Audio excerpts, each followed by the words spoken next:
街場小知識，唔識你就會俾人排斥。今集就同大家講乜嘢係掃球同埋正球。一般嚟講咧，掃球同埋正球咧就會喺一場正式鬥波開始之前做嘅嘢嚟嘅。一啲球員啱啱跟完隊出到嚟嘅時候，未正式熱身，咁會去試下個籃球框嘅，咁就用嚟俾個球員去熱下身作用嘅。掃一球先，掃一球先。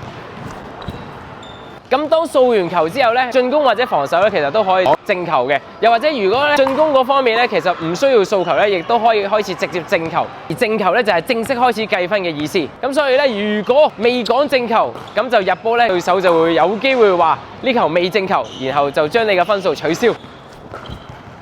3比0，好，你都未話係正球，而家開波正球正球，啱啱嗰球唔計啊。好，咁希望大家今日學識乜嘢係掃球同埋正球。